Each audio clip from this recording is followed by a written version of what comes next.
Um dos mistérios não revelados que temos nas páginas da Bíblia é o que seria o espinho na carne mencionado pelo apóstolo em 2 Coríntios 12:7. Alguns creem ser uma doença ou talvez uma deficiência. Outros creem ser um pecado ou questões ligadas à sua família. Porém, há aqueles que creem se tratar dos falsos mestres que tanto atrapalhavam o desenvolvimento do ministério de Paulo. Eu creio que essa pergunta estará entre aqueles mistérios sem respostas na terra. Quem sabe um dia no céu nós saberemos. Porém, o que é fato é que os falsos mestres, sejam eles o espinho na carne de Paulo ou não, especialmente esses judaizantes, eles atrapalhavam e muito o anúncio do evangelho pelo apóstolo Paulo.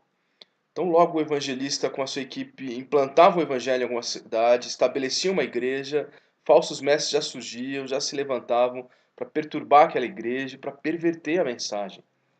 Pessoas desse tipo eram mais comuns do que Paulo queria que fossem. Infelizmente, pessoas desse tipo são mais comuns do que eu gostaria na igreja contemporânea. Alguns deturpam o evangelho atacando a autoridade e a inspiração paulina para legislar sobre a igreja. Outros atacam diretamente a inspiração bíblica e não aceitam a Bíblia toda como revelação de Deus. Porém, o mais comum e mais preocupante são aqueles que atacam o evangelho sem muitas palavras. Eles não desafiam a autoridade abertamente, eles não questionam as escrituras, mas a sua prática de vida, os seus relacionamentos pessoais, a sua maneira de se relacionar com as autoridades da igreja e com outros irmãos, a sua postura, tudo isso na prática demonstra que eles não amam a Deus, que eles não aceitaram o Evangelho, que eles não se submetem à liderança estabelecida por Deus.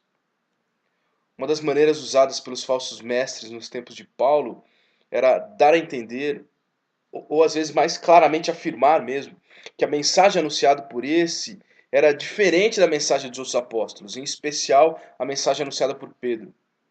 Dessa forma, declarando que existia um evangelho paulino e o outro evangelho de Jerusalém. Mas como vimos no final do capítulo anterior, a mensagem que Paulo anunciava não era uma mensagem aprendida de Jerusalém, não era um mero costume das igrejas primitivas, muito menos era uma adaptação do judaísmo. A mensagem era verdadeira porque ela vinha do próprio Deus, era a única mensagem de boas novas. Ao começar o capítulo 2, Paulo vai reafirmar isso, deixando claro que a mensagem que prega é a mesma que toda a igreja verdadeira prega, que todo mensageiro verdadeiro deve pregar, porque é a única mensagem verdadeira, o único evangelho, o evangelho da graça. Não é algo barato, não é uma condicional, mas é o evangelho verdadeiro que vem do próprio Deus e leva ao próprio Deus, porque anuncia o sacrifício de Jesus Cristo, que é o Deus encarnado. Abra sua Bíblia comigo em Gálatas, capítulo 2, versículo 1. Diz assim a palavra do Senhor. 14 anos depois, subi outra vez a Jerusalém com Barnabé, levando também a Tito. Subi em obediência a uma revelação, e lhes expus o evangelho que prego entre os gentios, mas em particular aos que pareciam de maior influência, para de algum modo não correr ou ter corrido em vão. Contudo, nem mesmo Tito, que estava comigo, sendo grego, foi constrangido a circuncidar-se. E isto por causa dos falsos irmãos que se entremeteram com o fim de espreitar a nossa liberdade que temos em Cristo Jesus e reduzir-nos à escravidão, aos quais nem ainda por uma hora nos submetemos, para que a verdade do Evangelho permanecesse entre vós. E quanto àqueles que pareciam ser de maior influência, quais tenham sido outrora, não me interessa, Deus não aceita a aparência do homem. Esses, digo, que me pareciam ser alguma coisa, nada me acrescentaram. Antes, pelo contrário, quando viram que o evangelho da incircuncisão me fora confiado, como a de Pedro, o da circuncisão, pois aquele que operou eficazmente em Pedro para o apostolado da circuncisão, também operou eficazmente em mim para com os gentios. E quando conheceram a graça que me foi dada, Tiago, Cefas e João, que eram reputados colunas, me estenderam a mim e a Barnabé a destra de comunhão, a fim de que nós fôssemos para os gentios e eles para a circuncisão, recomendando-nos somente que nos lembrássemos dos pobres, o que também me esforcei por fazer. Amém.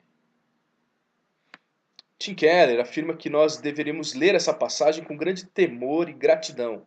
Afinal, ela nos leva a uma reunião em Jerusalém que tinha algo muito precioso em jogo: a unidade do Evangelho. Deus nos protegeu nesse dia que é mencionado pelo apóstolo no início do capítulo 2. Nos protegeu como igreja. Anteriormente, para mostrar que sua mensagem não era dependente de homens, mas unicamente de Deus, ele afirmara que esteve em Jerusalém por pouco tempo e apenas 3 anos após a sua conversão. Agora, com o objetivo de dar provas que o seu ensino é igual ao ensino dos demais apóstolos, Paulo recorda de outra visita que ele fizera a Jerusalém, ocasião em que a sua mensagem foi endossada e foi aprovada pelos apóstolos e líderes da igreja. Sendo assim, é importante observar 3 circunstâncias dessa visita a Jerusalém. Em primeiro lugar, essa visita aconteceu 14 anos depois. Muitos comentaristas, como Calvino, Guthrie, Greconato, Carlos Oswaldo, John Stott, eles concordam que essa data é contada a partir de sua conversão, e não a partir da visita anterior mencionada no versículo 18 do capítulo 1. Essa distância menor, ela se encaixa melhor na cronologia do ministério de Paulo, que é revelado nas Escrituras, e também se encaixa melhor com a motivação descrita no versículo 2 que nós lemos agora, a revelação. Nessa ocasião, em segundo lugar, os seus companheiros de viagem eram Barnabé e Tito, um judeu e um grego. Um judeu convertido ao cristianismo e um gentio incircunciso, alvo exatamente das discussões dos falsos mestres que trabalhavam ali na Galácia. Nós sabemos que Barnabé já era líder da igreja em Antioquia, assim como Paulo. Nós não temos essa informação a respeito de Tito, mas ele faz um excelente contraste com Barnabé, a própria presença, a própria figura de Tito. Ele é um contraste nas origens, um contraste na história, ao mesmo tempo que ele está muito próximo com relação ao coração regenerado. Então a presença de Tito ali também serve para comprovar que tanto judeus quanto gentios poderiam confirmar esse episódio vivido pelo apóstolo, que ele está relatando agora no início do capítulo 2. No versículo 2, ele também afirma que foi a Jerusalém em obediência a uma revelação. Eu sei que isso pode soar um tanto quanto estranho inicialmente, principalmente para nós, batistas, ou nós que seguimos uma linha um pouco mais ortodoxa, tradicional, né? Essa ideia de revelação é algo um pouco estranho a nós. Mas o fato de fazer menção a uma revelação nos mostra qual foi a real motivação da visita de Paulo até Jerusalém. Ele não a fizera por medo de estar anunciando o evangelho errado, ou mesmo para que ele pudesse receber novas instruções, novas orientações. Ele continuava convicto da mensagem que ele recebera, que ele vinha anunciando, porque ele sabia que essa mensagem veio direto de Deus. Nós já consideramos isso na semana passada. Mas o que motivou a visita do apóstolo foi uma ordem de Deus. É isso que ele quer deixar claro aqui. A revelação que o apóstolo menciona é a profecia de Ágabo, que está registrada em Atos 11, 27 a 30. Vamos ler esse texto. Diz assim a palavra do Senhor. Naqueles dias, alguns profetas desceram de Jerusalém para Antioquia. Um deles, Ágabo, levantou-se pelo Espírito, predisse que uma grande fome sobreviria a todo o mundo romano, o que aconteceu durante o reinado de Cláudio. Os discípulos, cada um segundo as suas possibilidades, decidiram providenciar ajuda para os irmãos que viviam na Judéia, e o fizeram, enviando suas ofertas aos presbíteros pelas mãos de Barnabé e Saulo. Essa a situação que Paulo está narrando agora no início do capítulo 2. Em virtude dessa revelação, então, Paulo foi enviado com Barnabé a Jerusalém a fim de entregar uma oferta levantada em Antioquia para os crentes ali da Judéia. A narrativa de Gálatas nos ensina, então, que além de entregar a oferta, ele aproveitou o fato de estar em Jerusalém para ter um tempo com os líderes da igreja daquela cidade, os líderes importantes da igreja primitiva, e conversarem sobre o evangelho, conversarem sobre o ministério. Isso é o que significa ele afirmar que expôs o evangelho aos de maior influência, Pedro, Tiago e João. A motivação para essa conversa não era uma insegurança de Paulo. Talvez podemos ter essa impressão ao lermos que ele temia ter corrido, ou mesmo estar correndo em vão. Mas não podemos interpretar essa frase como se refletisse um medo de estar anunciando uma mensagem errada. Paulo teve esse tempo com a liderança, expôs o evangelho que pregava, para que pudesse justamente ter mais apoio na luta contra os falsos mestres, não por um medo de que estivesse fazendo coisa errada, mas que ele trouxesse mais gente com ele. Vejam, o que eu anuncio é o mesmo que vocês. Então me ajudem a combater esses falsos mestres. Ele queria que seu ministério passado, perdão, seu ministério passado e presente não se tornasse infrutífero pela ação desses judaizantes. Então, meus irmãos, foi muito mais para acabar com a influência deles e não para fortalecer a sua própria convicção que ele teve esse tempo com essa liderança. Talvez essa conversa tenha motivado depois o concílio, que aconteceu 2 anos depois, está lá registrado no capítulo 15 de Atos. Paulo levou consigo para Jerusalém, além de Barnabé, um companheiro gentil, como eu disse, Tito, e também um evangelho gentil. Podem ter sido momentos tensos ali, mas certamente foi um momento crucial para a liderança da igreja compreender a essência do evangelho e que interfere até em nossos dias. O que seria exigido? Como os gentios seriam aceitos? Como se compreenderia a liberdade com a qual Cristo nos libertou? Respostas que surgiram a partir desse encontro. A partir do versículo 3, o apóstolo vai narrar o que aconteceu naquela reunião e como então eles puderam concordar com base no único e verdadeiro evangelho que ambos receberam de Deus. Fosse por um relacionamento pessoal, como Pedro e João, fosse por uma forma sobrenatural, como Paulo, fosse por ouvir a mensagem verdadeira do evangelho através de um arauto do evangelho, como Tito, não importa, mas eles estão ali para decidir e concordar qual é o único e verdadeiro evangelho.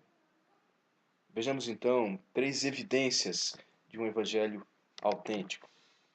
Em primeiro lugar, o evangelho da graça, ele é de graça. O evangelho da graça é de graça. Isso significa que ele não exige obediência a regras externas, como se fosse uma condição para a salvação. Isso fica claro no contraste entre as exigências pregadas pelos falsos mestres e a atitude que os apóstolos tiveram para com Tito. Tito não foi constrangido a sinais externos. Ainda que para alguns essa atitude fosse fundamental, para aqueles grandes líderes da igreja de Jerusalém, para Paulo, para Barnabé, isso não era necessário. Paulo chama esses que exigem essa atitude externa como fundamental de falsos irmãos. Para o apóstolo Paulo, quem exige um preço, quem exige atitudes externas como condição para a salvação, quem se coloca como pedágio entre Deus, a salvação, é um espião dentro da igreja. É isso que o apóstolo está dizendo aqui. 2 anos depois dessa visita, o apóstolo ainda lidava com o falso evangelho, como lemos lá em Atos 15:1. Alguns indivíduos que desceram da Judéia ensinavam aos irmãos: se não vos circuncidades, segundo o costume de Moisés, não podeis ser salvos. É contra esse tipo de atitude, contra esse preço que Paulo está lutando aqui. Pode parecer algo muito simples, mas normalmente as regras impostas sobre cristãos são muito simples. Como poderemos considerar, estudando os versículos adiante, ou como quando estudamos os versículos 6 a 10 do primeiro capítulo.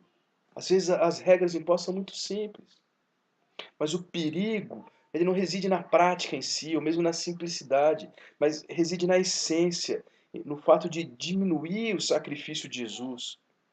O Evangelho da Graça, sendo acessível de graça, ele ensina que, na verdade, nada é totalmente gratuito. Alguém pagou o preço, e isso nos leva a adorar aquele que pagou o preço. Mas, pelo contrário, por menor que seja a minha participação, ela diminui o preço que Deus pagou. O preço da morte de Jesus. Quando eu coloco algum preço na minha conta, eu diminuo a grandeza do sacrifício de Deus, de Jesus por mim, pelo preço do meu pecado. Eu tento diminuir a ação divina em meu favor, em meu lugar. Então, por menor que seja o preço que é colocado para se ter acesso ao Evangelho, ele diminui Deus. O cristão não foi libertado da lei para que ele dependa Desculpa, o cristão ele foi libertado da lei para que ele dependa inteiramente da graça de Deus, da provisão em Cristo na cruz. Tentar introduzir aspectos da lei, fazer a aceitação depender de nossa obediência a regras, a nossa obediência a regulamentos, é fazer um homem livre retornar para sua escravidão. Nenhum líder pode fazer isso, nenhum líder dessa igreja pode fazer isso, eu não posso fazer isso, o apóstolo Paulo não podia fazer isso, qualquer outro dos outros apóstolos não poderia fazer isso, porque o que Cristo comprou com o seu próprio sangue nunca poderá ser desfeito por ação humana. De certa forma, Tito, estando presente ali, foi um teste. Pois ainda que ele fosse um gentio e circunciso, ele também era genuinamente um cristão convertido. Creu em Jesus, for aceito por Deus. O Evangelho diz que isso é suficiente. Então Paulo tinha a intenção de saber como os apóstolos de Jerusalém vão lidar com Tito quando eu chegar com ele lá. Mas eles não impuseram sobre ele peso algum, peso nenhum que o Evangelho não havia imposto. Será que nos nossos dias existem grupos e igrejas que estão exigindo obediência a regras externas como condição para a salvação? Infelizmente, eu preciso dizer que sim. São pessoas, denominações que não compreenderam ainda que nós somos salvos e aceitos por Deus, não mediante a obras, não mediante submissão a certos regulamentos, mas tão somente pela graça de Deus revelada em Jesus Cristo. Não entenderam que determinadas ordenanças, como circuncisão, dietas alimentares, sábados, festas do calendário judaico, tudo isso apontavam para Jesus Cristo e assim eles já cumpriram o seu propósito. Jesus Cristo já veio. Esses não estão somente em outras denominações por aí, infelizmente. Esses podem estar em nossas igrejas por aqui, podem ser líderes ou mesmo pastores. Esse texto nos ensina que nós temos que ficar atentos. Nem todos os que estão entre nós são realmente nossos irmãos. E outra, não cabe a nós separar. Cabe a nós estarmos atentos. Separar bode de ovelha é função do Supremo Pastor. Então, há sim incrédulos no meio do povo de Deus. Como espiões, esses falsos irmãos eles estão infiltrados na igreja para perceber os pontos frágeis, para cutucar exatamente nesses pontos frágeis, com o intuito de ruir toda a comunidade. Como afirma com propriedade o pastor Marcos Granconato, sempre que alguém no meio da igreja milita contra algo que Cristo conquistou para nós na cruz, certamente tal pessoa é um servo de Satanás a serviço do seu Senhor no meio do povo de Deus. Espião trabalhando para Satanás, não trabalhando para Deus. Gálatas ensina que Cristo conquistou nossa liberdade. Então, impor peso na salvação é obviamente obra de espião. Mas a Bíblia nos ensina outras coisas que Cristo conquistou para nós também na cruz. Cristo conquistou para nós a alegria. Leia João 7,38. Leia Filipenses 4,4. Cristo conquistou para nós relacionamentos pacíficos. Leia Romanos 12,18. Leia Hebreus 12,14.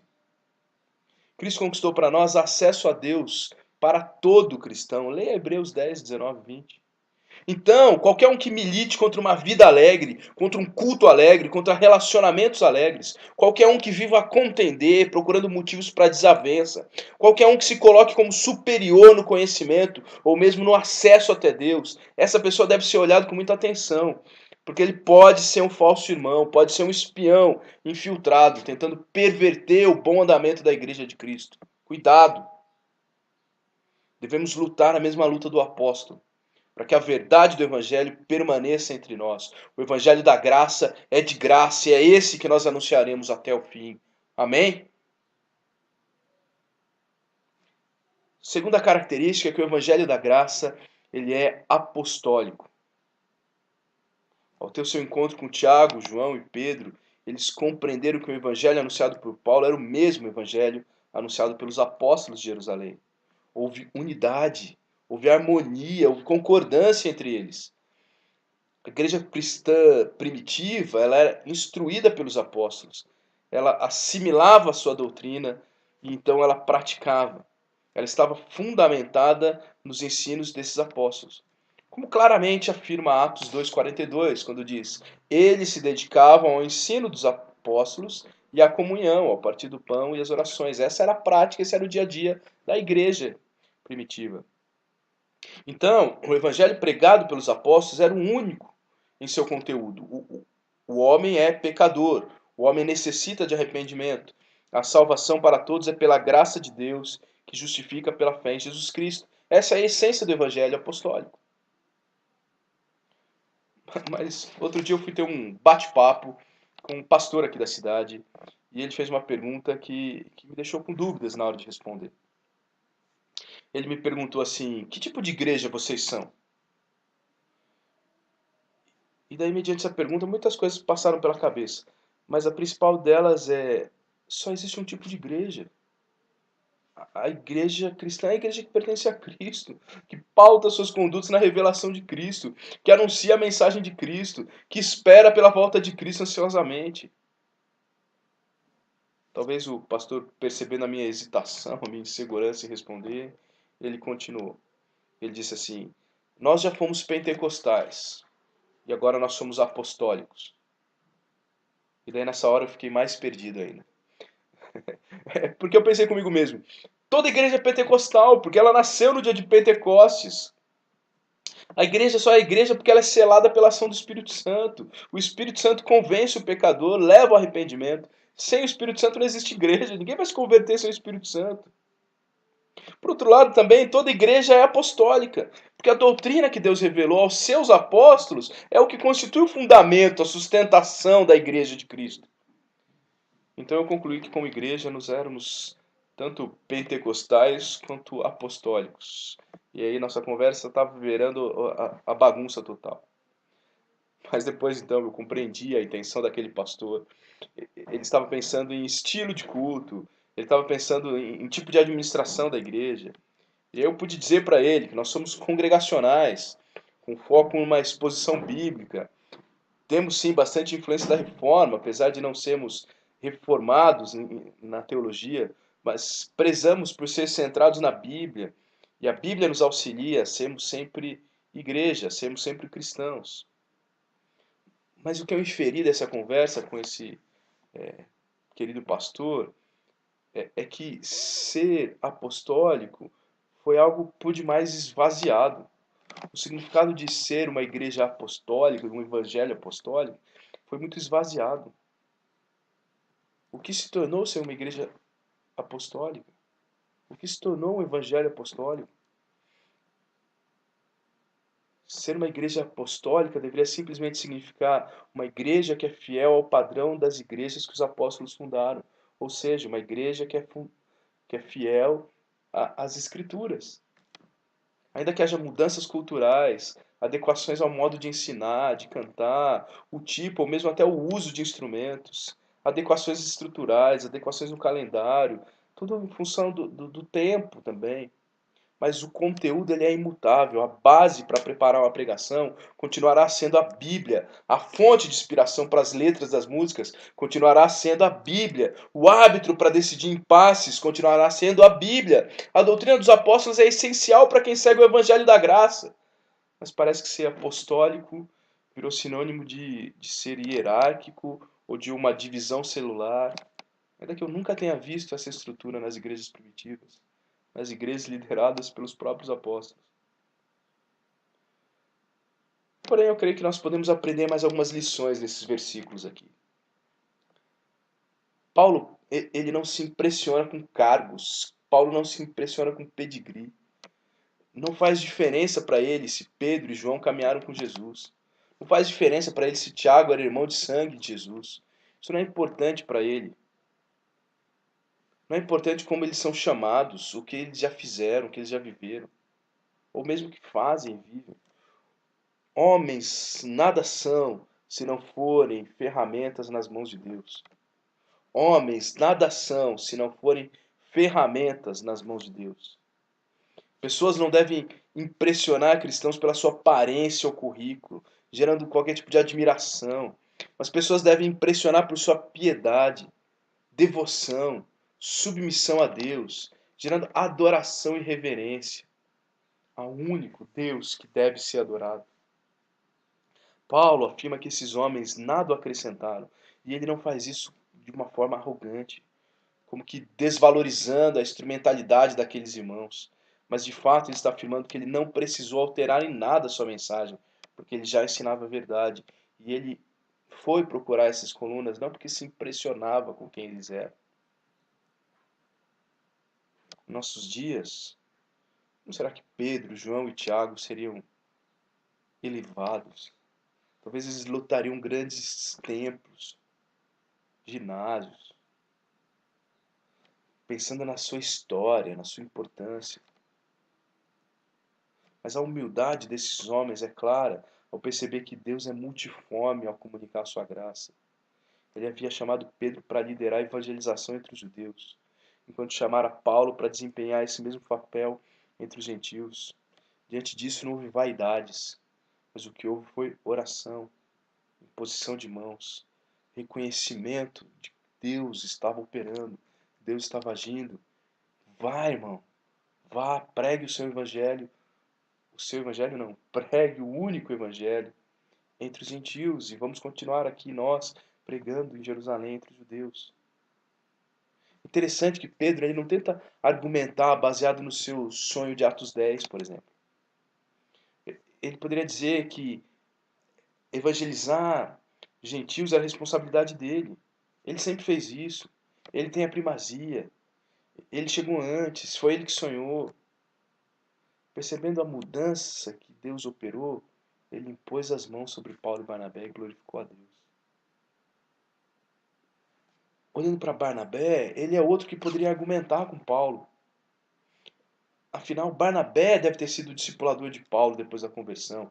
É ele quem apresenta Paulo aos apóstolos, testemunhando que esse jovem tinha se convertido. Barnabé era o líder respeitado da igreja de Antioquia muito antes de Paulo. É ele quem pensa em incluir Paulo no ministério quando percebeu o crescimento da igreja lá em Antioquia. Ele que tinha sido enviado pela igreja de Jerusalém para Antioquia. Ele foi enviado pela igreja de Antioquia como missionário, com Paulo como seu coadjuvante. Mas aqui no relato de Gálatas a gente percebe um Barnabé em segundo plano. No versículo 1 do capítulo 2 ele é o acompanhante. No versículo 9 ele é mencionado depois. A melhor forma de compreender como Barnabé lida com isso é se lembrando da forma como ele é descrito no livro de Atos. Atos 11, 24 vai dizer: Barnabé era um homem bom, cheio do Espírito Santo e de fé. Ele estava ali para servir a Deus. Não importa se ele era o líder, se ele era o coadjuvante, se ele era o principal, se ele era o auxiliar. Homens nada são se não forem ferramentas nas mãos de Deus. Homens nada são se não forem ferramentas nas mãos de Deus. A liderança da igreja não é lugar para pessoas orgulhosas. Não é lugar para pessoas preocupadas com status, para pessoas que queiram ser reconhecidas. Todo o trabalho que é dado ao Senhor deve ser reconhecido por Ele. Sendo reconhecido por Ele, a recompensa já é suficiente. Você não precisa ficar anunciando. Como eu fico feliz, meus irmãos, quando eu estou conversando com alguém e a pessoa me diz: Fulano veio me visitar aqui e me trouxe um consolo. Ah, Ciclano outro dia veio estudar a Bíblia comigo, me orientou. Ah, Beltrano me ligou, orou comigo. Eu penso comigo assim, eu não sabia de nada disso. Ninguém me ligou pedindo autorização se podia visitar, se podia dar um estudo. Mas quando é feito dessa forma, demonstra que não foi feito para mim. Não foi feito com preocupações humanas. Não foi feito querendo ter destaque na igreja de Cristo. Mas foi feito com preocupação espiritual. Foi feito para ser reconhecido por Deus. Ensina a Bíblia por amor a Deus. Levou conforto porque ama a Deus, porque sabe da sua responsabilidade como cristão.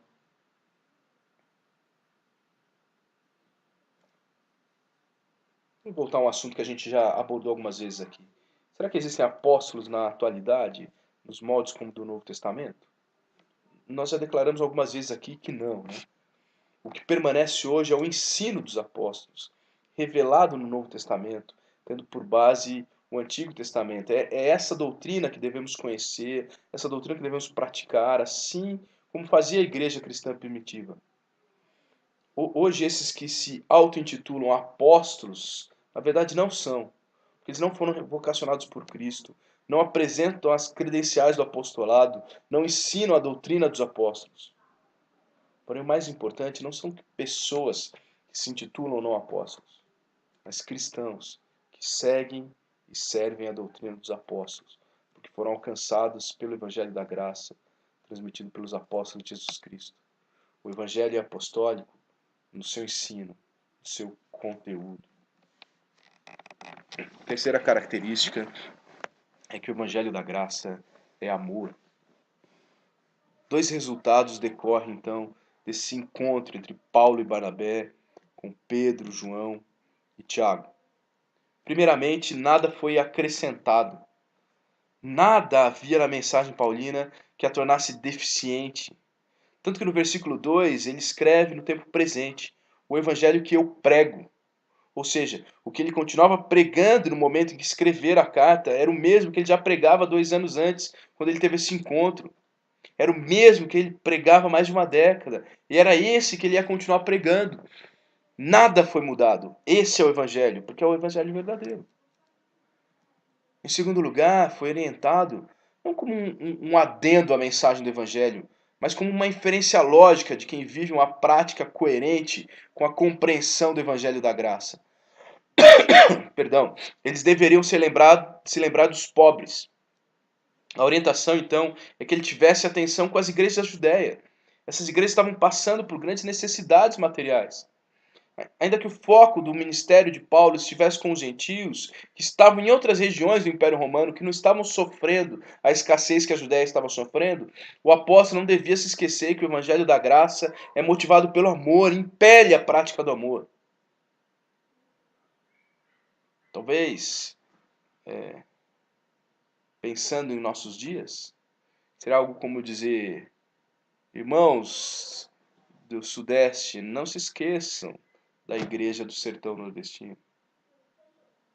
Não se esqueçam da igreja do norte de Minas. As igrejas gentias, elas tinham que continuar fazendo o que fizeram. E o que levou Paulo e Barnabé e Tito até Jerusalém. Deveriam continuar socorrendo. Paulo tinha um cuidado especial com os pobres, organizava coletas em benefício dos irmãos necessitados. Ele insistia com as igrejas mais ricas da Macedônia e da Acaia, para que essas sustentassem as igrejas pobres da Judéia. Ele considerava suas ofertas como um meio de demonstrar amor entre judeus e gentios na comunhão da igreja cristã. Essa é uma lição a ser aprendida. Primeiramente, é uma lição para a igreja como uma organização. É uma grande vantagem sermos, como batistas, sermos autônomos em cada igreja local. E isso traz benefícios, eu não posso negar. Porém, faz com que nossas igrejas não olhem muito umas para as outras. Aqui no sul de Minas, nós temos igrejas sofrendo, sem condições financeiras nenhuma. Não conseguem ter um local de culto adequado, não conseguem remunerar bem seus pastores. Algumas igrejas nem conseguem manter pastores. Não conseguem suprir a falta nas mesas dos membros. Ainda que a realidade no sul de Minas seja melhor do que em outras regiões do nosso estado. Aqui na nossa região estamos sofrendo com isso. E no nosso próprio estado, igrejas estão sofrendo mais. Mas enquanto isso, na capital do nosso estado, ou na cidade de São Paulo, tão próxima de nós aqui, mega igrejas, com seus mega templos hiper confortáveis, contam com dezenas de pastores no seu colegiado, tem seus membros todos muito bem empregados. Enquanto essas igrejas estão olhando para outras com dificuldade. Eu sei que há igrejas que fazem isso mesmo. Eu conheço pessoalmente igrejas que estão olhando para igrejas pequenas e estão socorrendo, porque entenderam textos como esse. Mas será que todas? Será que a maioria? Será que nós aqui estamos preocupados com outras igrejas, com dificuldades maiores do que as nossas? Mas também essa é uma lição pessoal. O quanto você está atento ao seu irmão, o quanto você está atento ao seu vizinho, o quanto você está se colocando como uma possível resposta da oração dele.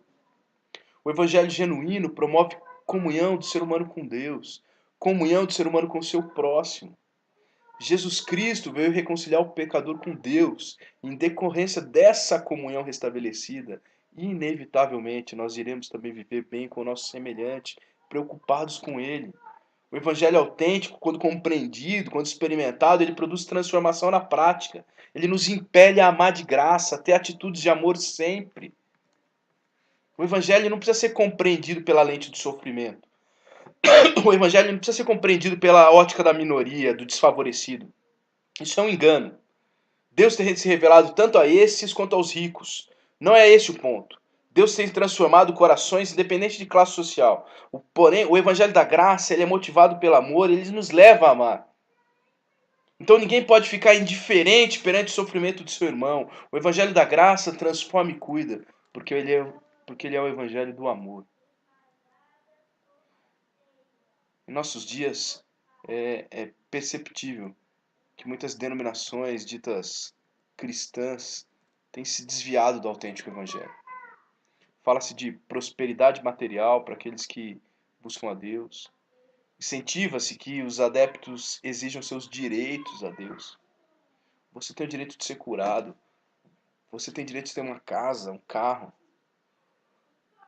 Propaga-se que Deus exige obediência a certos ritos e regras como uma condição de salvação. Não, isso tudo está errado. Está errado. O autêntico evangelho, o evangelho da graça, o único evangelho, afirma que a salvação é de graça, que nosso procedimento deve estar baseado na doutrina de Deus, revelada nos apóstolos. E isso nos motiva ao amor. A verdade do evangelho é única e imutável. A verdade do evangelho deve ser sempre mantida. Porém, é muito mais fácil ouvir: não vá ao cinema, não beba cerveja, não use calça, do que ter que ouvir: ame o seu próximo como você se ama. Mas é exatamente essa a mensagem do Evangelho que traz liberdade emocional. Quem vive pressionado na tentativa incessante de aplacar um Deus irado, assume culpa, assume uma segurança infinita. Nós não obedecemos por medo, por uma vã tentativa de aplacamento de um Deus irado, mas por amor de quem foi recebido como filho e em gratidão responde com obediência. Não diminua a obra de Deus em Cristo, incluindo participação sua onde não há. Viva o Evangelho da graça, que veio de graça, que é ensinado pelos apóstolos e leva o amor. Vivendo dessa forma, diariamente, você aprenderá quais manias que você precisa deixar de lado, quais costumes seus que são pecaminosos, precisam ser abandonados, quais medos estão te escravizando e devem ser depositados no altar. Dia a dia, sendo transformado de glória em glória. Esse é o Evangelho da graça. Esse é o único Evangelho verdadeiro. É por esse que você deveria viver. É esse que nós sempre vamos anunciar aqui. Deus seja louvado.